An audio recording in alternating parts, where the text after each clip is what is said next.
parcel itong si Simang. Ay man din kasi ay mukhang kinakailangan na talaga niya ng tulong at gabay. Man din ka naman talaga naman napasarap na sa pagkain sa mga punsyonan. Kaya naman hindi nakatakataka na wala na talaga magkasyang damit dito kay Simang. Abay may nang babash na nga pati na dalawa kong viewers. Ay nako mama, magpapapayat ka pa eh. Ang taba mo na, tapos ang laki pa ng bilbil mo. Oo, yan narinig nyo na si Basher number 1. Mas malala kung maririnig nyo si Basher number 2. Kaya effort si Mang, baka madagdagan pa ang mga bashers mo sa buhay.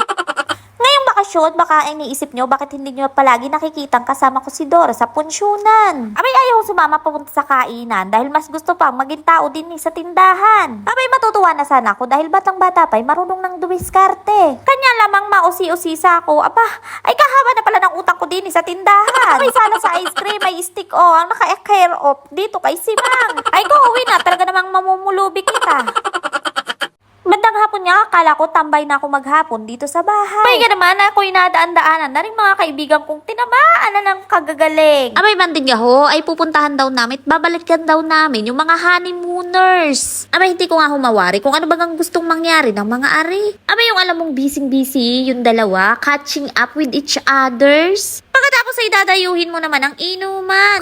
Kung ako naman talaga ang nasa lagay na rin bagong kasal, ay malayo-layo pang aking tanaw. Ay yung aking 10 aso ay akin ang pinakawawalan. Abay, basag trip naman talaga itong mga kaibigan kong mahal. Abay, yun gahong, alam nyo na naghahabol nga sa biyahe ang dalawang are, tapos bigla mo namang paparahin. Ay, ang matindi, dinamay nyo pa si Simang, ay hindi nyo baga alam na napaka-good girl niyan. Abay, hindi naman yan talaga umiinom, damang nga na nga lamang. Alay, bandang huli ga, sabi ko, kayo na lang ang uminom, at talaga namang, are na lang ang aking pulutan. Sa totoong buhay lang ayaw ko talagang sumama. Alam nyo ba kung bakit? Ay nakawalan nyo naman din ipinaglalandian sa aking harapan. Abay hindi nyo ga alam na si Simang ay masyadong wholesome. Abay sinasabi ko naman talaga na wag na namin silang istorbuhin. Kita nyo naman kanina pa ako kinakagat ng langgam. Kakasurog rin mga ari, parang hindi nakakaramdam. Ay sus, pagbibigyan ko na nga kayo dahil alam ko naman sa simula lang yan. Hehehe, sutsitan kayo sa isang araw naman, babaga na rin yan.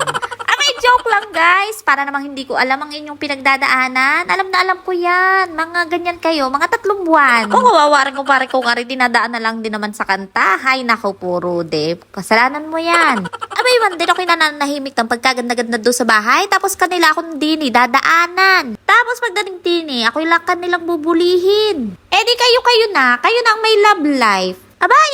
Aba. Pag napauwi ko ng hindi oras si Mr. Sungit, nako, huyo kayo sa akin. Asus, kunyari pa kayong lalambingan din ng mga mag-asawa kayo. If I know, pag uwi niyo sa bahay, nagbababaga na yan. Che, hindi niyo ako maluloko, gawain ko din yan.